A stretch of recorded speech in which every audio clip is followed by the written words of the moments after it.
What's up, Jet fans? Sorry for the long hiatus, but I'm back and I want to talk about some of the news that happened to the Jets.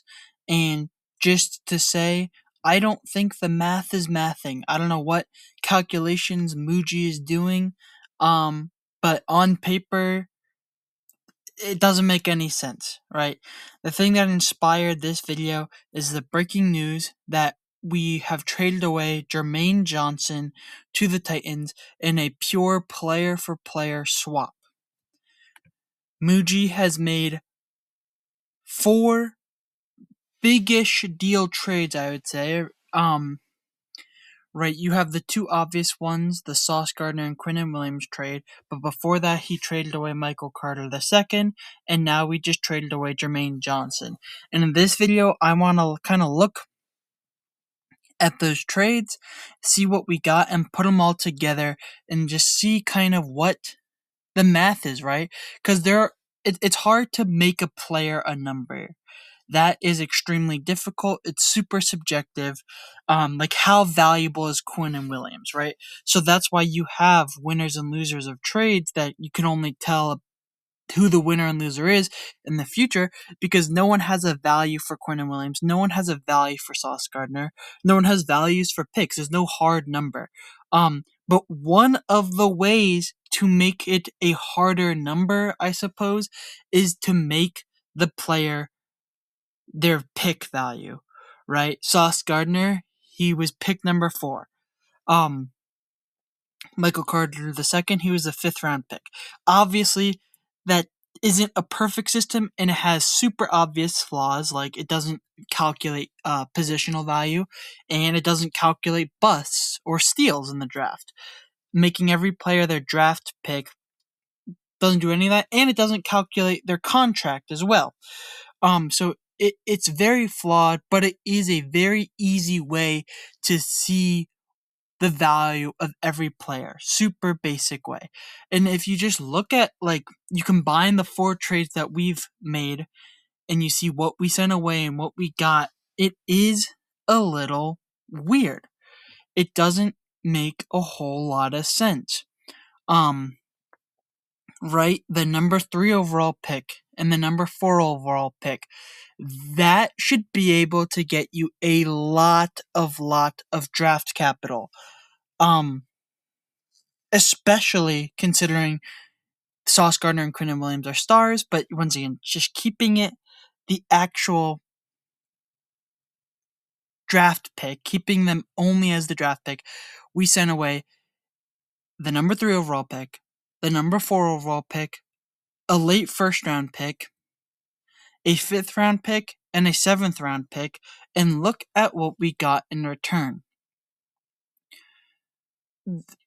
We got, and this is where it gets really, I don't even think John Mechie and Adonai Mitchell should be considered 2nd round picks, but we got 2 2nd round picks, which are basically busts, but fine. We got a 6th round pick. We got 3 1st round picks,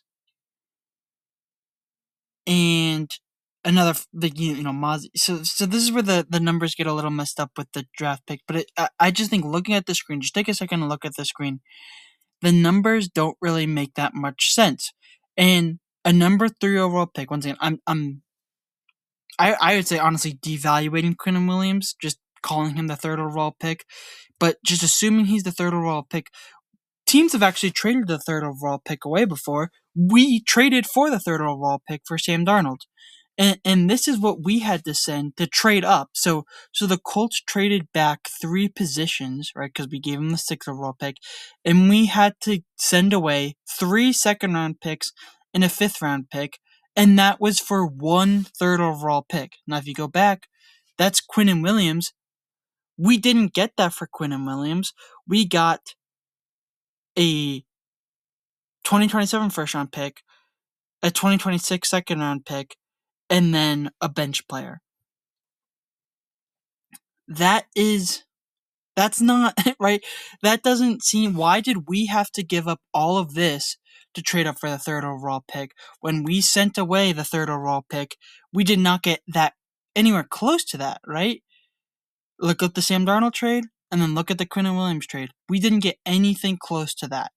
Right? If you consider Mozzie Smith a first round pick, then it is close. But once again, he is not a first round pick. He's basically a bust. So that doesn't make any sense. Sauce Gardner, the fourth overall pick, so very close to the third overall pick in Sam Darnold. We got 2 first round picks and a role player, right? That doesn't right, and so calling Sauce Gardner the fourth overall pick, I think that devaluates him as well. So basically, to trade up, the Jets or the Colts, let's take it from their point of view. The Colts traded down 3 positions, and they got 3 second-round picks and a 5th-round pick. We traded down 12 spots, right? 4th overall pick to the 16th overall pick. We traded down 12 spots, and all we picked up was another first-round pick, and calling Adonai Mitchell a second-round pick is really inflating his value, but let's even call it that. That's not anywhere close to this. That's not this at all. Especially considering we traded down 12 spots, and here the Colts only traded down 3 spots. That doesn't seem to be anything. That seems to be really poor trade value. Right? And then it's just bizarre. Jermaine Johnson and Trevonde Sweat, I do think that trade is a bit more fair, honestly. But if you look at the pick value of where they were selected, like that, for it being straight up, that is a steal. They traded up spots for nothing. And once again, I think all this making players their draft value isn't really fair, but because you're right, some players are a lot better than their draft value, and some players are a lot worse than their draft value. But honestly, I think making players their draft value helps the Jets a lot in this situation if you just look at that, because I think the players we sent away are a lot better than their draft value, and the players we got back are a lot worse than their draft value, most of them. So by doing it, I think it averages out, and it just seems like, especially for historically what has happened in the past, what you've had to trade up for the 3rd overall pick, for the 4th overall pick, it does not seem like we are getting a fair trade. And so it just does not make any sense to me. It's not making any sense. And once again, I'm going to do something that I think this video is going to make a lot of people angry, because it's simplifying the NFL to numbers that aren't really fair at all. And I absolutely agree with that. It's just a general understanding. And I'm about to do that and make a lot of people mad. I'm going to use Madden overalls. Of course, Madden overalls are not the true player's value, unless you're Woody Johnson's son. Then maybe that you should look at Madden overalls. But it is a somewhat of an approximation of how people view the players. And if you look at the Madden overalls, right, it's just a number. I'm trying to make these players numbers. And if you look at the numbers for what we sent away and what we got, I don't think it makes that much sense. And these are from the end of the season. So Quinnen Williams and Sauce Gardner, their value actually went down, I think, when we traded them away. And I think John Metchie and Adonai Mitchell, their value probably went up from when we traded for them, because then they started getting play time. But forgetting all that for a second, just look at these numbers and tell me if this makes any sense. To me, it does not. I've played Madden all my life.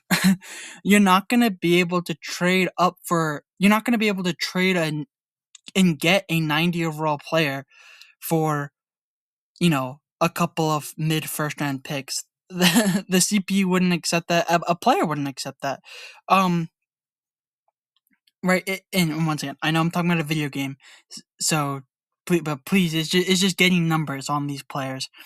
And these numbers are not matching. It does not look like we're getting a fair deal. It honestly looks like the other team's got a steal. And so, I don't know. I don't know if what I'm saying makes any sense. Please let me know down in the comments below. I'm trying to figure out some way to put numbers on these players. And I know there's complex charts and stuff that the NFL teams have. And I don't really want to use that, and probably don't even have access to that stuff. But it's just, I'm trying to put into numbers how I feel about these trades. And these trades just are not making a whole lot of sense. And it's kind of at best, they're lateral moves, and at worst, they're making our team worse. So I don't know. These are just two ways, looking at their draft value picks and then looking at their Madden scores. It just really seems like the trades that Mucci has made in his time as a general manager are not looking good. And also trading away Jermaine Johnson basically forces us to pick an edge player at the number 2 overall pick.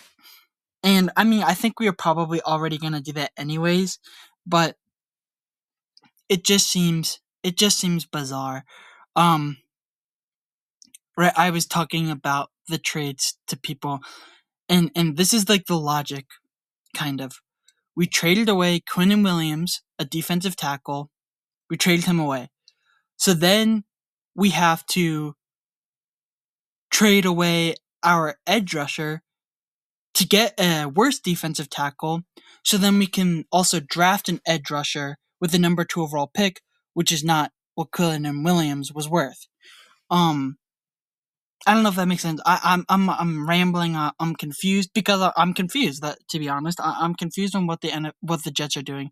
It doesn't make any sense, and I just needed to make some sort of quick video about this to get my thoughts on video in the record. And to be honest, to conclude, I do hope these picks work out, right? Making all the players draft picks, that isn't a fair number, and if the number 2 overall pick the Jets draft is somehow worth these trades, then perfect. If the number 16 overall pick that the Jets got is worth sending away Sauce Gardner, or those numbers, all those picks we got for Sauce Gardner can equate to Sauce Gardner's production in the aggregate, then perfect. Then and that's what I'm hoping for. But Sauce Gardner was the number 4 overall pick. You don't find that talent in the aggregate in the number 16th overall pick and then in a second round pick. A first round pick next year. You don't, right? The Titans would never send away the number 4 overall pick for a mid first rounder this year and a mid first rounder next year, because that doesn't equal each other. And so I just don't see the value. I don't see how things are becoming equal in the trades. But I certainly hope they do, and I hope the picks we get are steals, right? That makes all this trade nonsense issues go away. If we hit on the picks that we got, then all of that trade nonsense goes away. But the problem is the likelihood of us hitting on them is not 100%, but the likelihood of us hitting on Quinnen Williams and Sauce Gardner is 100%, because we know that those players are Pro Bowlers, are stars. The percentage, no matter how guaranteed a draft pick is, the number 2 overall pick, there is some room for that player to not be a star. I can guarantee you Quinnen Williams is a star. I can guarantee you Sauce Gardner is a star. Because they are. They already proved themselves. And I think general managers always assume the draft picks, they always think they're going to get the ceiling. But you got to remember, the floor is much lower for these college kids than a proven NFL star like Sauce Gardner, like Quinnen Williams in the year 2026. I don't know. I'm rambling. I don't know if what I'm saying makes any sense. It probably doesn't. I just wanted to make a video about this with all the trade deals going on with the Jets. Let me know what you guys think down in the comments below. Don't forget to like and subscribe. Goodbye.